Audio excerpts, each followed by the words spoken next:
Okay, so imagine this. You have the power to rule a whole kingdom, but you choose to never, ever speak. Not a single word.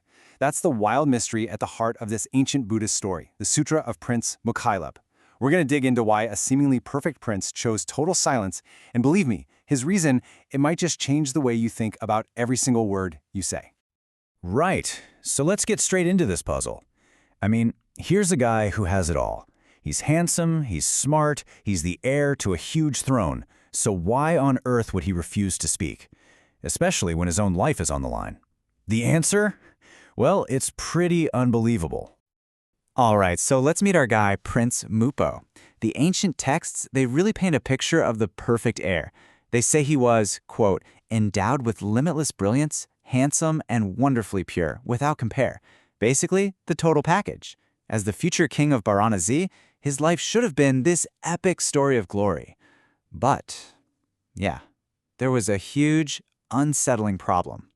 And that problem, for 13 years, 13 years since the day he was born, Prince Mùpò hadn't made a single sound. Not a cry as a baby, not a whisper, not one word. Just 13 years of absolute, unbroken silence. And look, this wasn't just him being quiet or choosing not to talk. The text is very specific. It says his will was like dead ashes, his mind like withered wood. Think about that. He didn't react to anything. Not beautiful sights, not music, nothing. It was like a total withdrawal from the world, almost as if he was deaf and blind to everything going on around him. So as you can imagine, his parents are starting to panic. What's really fascinating here is how their feelings change. At first, they were amazed by their perfect son. But now, they're just terrified. Their silent prince is becoming a huge political problem, a source of national shame. They're worried other kingdoms are going to start mocking them. So the king's fear and desperation, they push him to do something. He decides to seek answers from a spiritual advisor. But the answer he gets, well, it's not a diagnosis, it's a death sentence. So the king calls in a Brahmin, a wise, holy man, to check out the prince and figure out what in the world is wrong. He's desperate for a cure, for any kind of solution, really just a little bit of hope that his son might one day speak and take the throne. But the Brahmin doesn't offer any hope. Instead, he delivers this absolutely terrifying prophecy. He looks at the prince and declares him an evil omen who will, quote, endanger the state and extinguish the clan. And his recommendation? It's just unthinkable. The prince has to be buried alive. You can imagine, the king is just devastated. His ministers try to offer other options. Maybe exile him to the mountains or even drown him. But the king is just so swayed by the Brahmin's authority and his own fear that he tragically agrees. He gives the order, dig a deep pit, bury my son alive. And this decision, it kicks off the story's climax. The grave is dug, a funeral procession begins, and the entire kingdom is out, mourning for this silent prince who's about to be buried alive. The scene is just absolutely heart-wrenching. You've got the court ladies weeping, ministers are literally throwing themselves in front of the prince's chariot, just begging him to say one single word. The people of the kingdom, they're swarming the road, trying to block the path. The text even says that birds and beasts were circling the grave in protest. The whole world seems to be saying no. So they finally get to the grave. The servants move forward, ready to lower him into the dark earth. The entire kingdom is holding its breath. And then, at that very last possible moment, the prince calmly raises his right hand. A signal. Stop. And then, he speaks. After 13 years of complete silence, his voice is described as a supremely wondrous sound. But his first words? Wow. They're this earth-shattering paradox. He says, just because I don't speak, I'm to be buried alive. But if I were to speak, I fear I would enter hell. The whole crowd is just stunned. Wait, what? Being buried alive is bad, but speaking is worse? The king and queen rush over. They're overjoyed to hear his voice, but also totally confused. And it's now that the prince finally explains the incredible reason for those 13 long years of silence.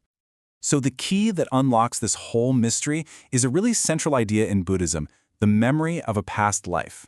Prince Mùpò reveals that this isn't his first rodeo. This isn't his first time on Earth, and he remembers his last life with a terrifying crystal clarity. He turns to his father, the king, and explains that in his past life he was a king too, a powerful ruler whose commands, whose words are what sealed his own unimaginable, terrible fate. And because of his actions as that king, he tells them he spent, get this, over 60,000 years suffering in hell. He describes the torment as being, quote, steamed, boiled, and flayed. I mean, it's an agony that his parents could never, ever begin to comprehend. So he explains this whole philosophy he developed born directly from that suffering. The world is impermanent, he says, fleeting like a dream. Joy is temporary, but suffering is long. His silence, all those 13 years, it was a desperate attempt to avoid creating any new negative karma. He was trying to avoid saying or doing anything that could possibly lead him back to that hell. So after revealing this incredible, cosmic reason for his silence, he's immediately offered the throne again. It's yours, they say, but he refuses. He has a completely different path in mind now. He walks away from it all. His kingdom, his wealth, his royal title, he abandons everything.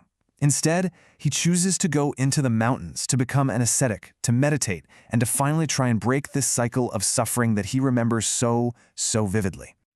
And this is where the story hits you with its final, absolutely mind-blowing twist. The narrator suddenly reveals that he is the Buddha. This whole time, this wasn't just some random story. It was a memory from one of his own past lives. Prince Mùpò, he was the future Buddha.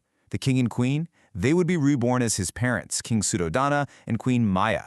And that evil Brahmin advisor, that was a past life of Devadatta, the Buddha's great cousin and rival. Every single character was playing a fated role in this huge cosmic drama stretching across lifetimes.